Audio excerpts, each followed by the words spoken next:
हाय बच्चों, आज हम लोग करने वाले हैं oscillation of two mass system. तो ध्यान से देखना बच्चों, ऑसिलेशंस के लिए बहुत इंपॉर्टेंट है। जेई, नीट या बिटसैट हो, सबके लिए इंपॉर्टेंट है। तो ध्यान देने वाली बात है बच्चों कि हमारे पास एक स्प्रिंग है ऐसा, और इसके एंड में दो मासेस हैं। This is M1 and this is M2। There are two masses. इन दोनों को हम लोगों ने अगर आप इलोंगेट कर दो और छोड़ दो तो दे विल ऑसिलेट।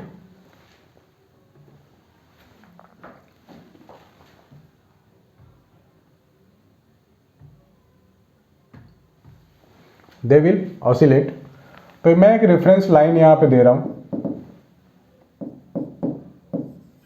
कि हम लोगों ने क्या किया, एक मास हो गया M1 यहाँ तक ले गए खींच के, दूसरे को हम लोग यहाँ तक ले गए खींच के। मतलब यहाँ से यहाँ तक जो इलोंगेशन है लेट इट बी x1, और यहाँ से यहाँ तक जो है लेट इट बी x2। ऐसे लिख सकते हैं हम लोग। तो अब एक स्प्रिंग में दो इलोंगेशन है, तो ये जो स्प्रिंग है इसको इधर फोर्स लगाना चाहेगा, इधर खींचना चाहेगा, और ये वाला स्प्रिंग इसको इधर खींचना चाहेगा। देखो, एक स्प्रिंग में, मासलेस स्प्रिंग की बात करते हैं तो दोनों फोर्सेस अलग अलग नहीं हो सकते, पॉसिबल नहीं है। मासलेस, जब तक मासलेस स्प्रिंग है तब तक एक ही फोर्स काम करेगा। सो इसका भी नाम F दिया है मैंने, और इस फोर्स का नाम भी F दिया है मैंने। So we can say total elongation x1 plus x2, ये ऐसे लिख सकते हैं हम लोग, टोटल इलोंगेशन। तो अगर हम M1 पे फोर्स की बात करें तो क्या लिखेंगे, माइनस ऑफ kx। देखो, पूरे स्प्रिंग में जो इलोंगेशन है वो x है, तो फोर्स क्या करेगा, माइनस kx। इधर भी माइनस kx लगेगा, दिस वन। ठीक है। अब ये x1 x2 को कैलकुलेट करते हैं कि ये कितना आएगा इन टर्म्स ऑफ x। मान लो ये डिस्टेंस है d1, ये डिस्टेंस है d2, और ये जो फोर्सेस है वो इंटरनल फोर्सेस की तरह काम कर रहे हैं। इस सिस्टम पे कोई एक्सटर्नल फोर्स नहीं लग रहा है, तो हम यूँ कह सकते हैं कि centre of mass of the system remain at the same place. उसका मूवमेंट नहीं होगा, centre of mass remain at the same place. मान लेते हैं ये जो सेंटर ऑफ मास यहाँ कहीं लाई कर रहा है, इसको ओरिजिन मान लो। सीधी सी बात है, 0,0 मान लो, आसान होती है, ओरिजिन मान लो। तो अगर आपको ओरिजिन वाली बात समझ में नहीं आती है तो आप ओरिजिन को हटा लो और ये जनरल काम कर लेते हैं, जनरल काम रहने दो। तो एक सेंटर ऑफ मास मैं क्या लिखूंगा, M1 D1 plus M2 D2 upon M1 plus M2, और बाद में जो सेंटर ऑफ मास होगा वो भी यही होगा।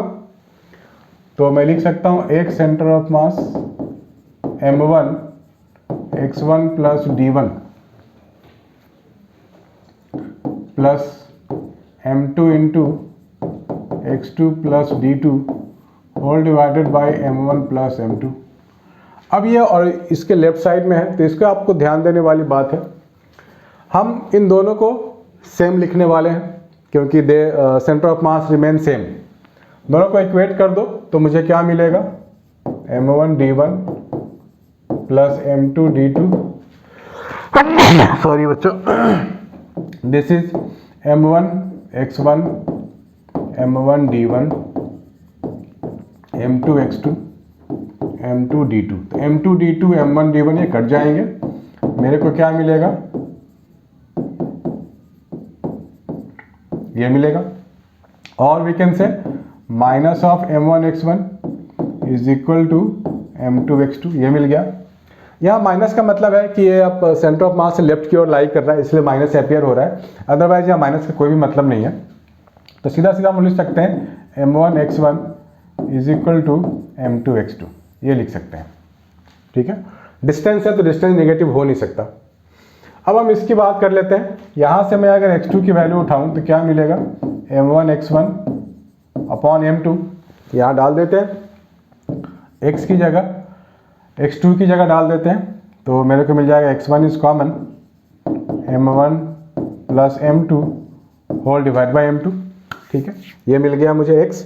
अब मैं इस फोर्स की बात कर रहा हूँ, F is equal to minus K into X, और x मेरे पास आ चुका है, that means m1 plus m2 upon m2 into x1, this one. अब f की जगह मैं क्या लिख सकता हूँ, m1 a1 ऐसे लिख सकते हैं ना, मैं m1 की बात कर रहा हूँ फिलहाल, तो minus of k into m1 plus m2 x1 upon m2। So a1 is coming out to B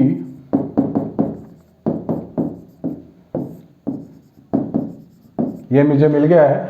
अब मैं जनरल इक्वेशन ऑफ SHM जो हम लोगों ने किया था एक्सेलरेशन वाला, minus omega square into distance x1, इससे हम लोग कंपेयर कर सकते हैं और यहाँ से ओमेगा स्क्वायर निकाल लेंगे। ध्यान से देखना बच्चों, ओमेगा स्क्वायर निकालने वाले हैं, मतलब अब टाइम पीरियड आ जाएगा हमारा।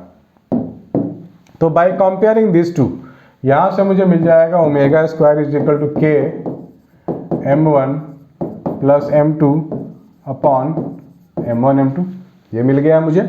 और यहाँ से स्क्वायर हटा दूंगा तो यहाँ रूट आ जाएगा, और ओमेगा की जगह मैं लिख लूँगा 2 pi by time period, that's it. So 2 pi under root m1 into m2 upon k into m1 plus m2, ये लिख सकते हैं हम लोग। अब जो क्वेश्चन में है m1 m2 की वैल्यू आप अकॉर्डिंग टू क्वेश्चन आप ले सकते हो and you can find the time period. ठीक है बच्चों, ये काफ़ी यूजफुल एक्सप्रेशन है, आप इसको नोट डाउन कर लो, आप इस एक्सप्रेशन को याद कर लो, बार बार डिराइव करने की जरूरत आपको नहीं पड़ेगी। अगर आप पूरा प्रोसेस समझ गए हो तो बहुत अच्छी बात है, प्लीज मेक ए नोट।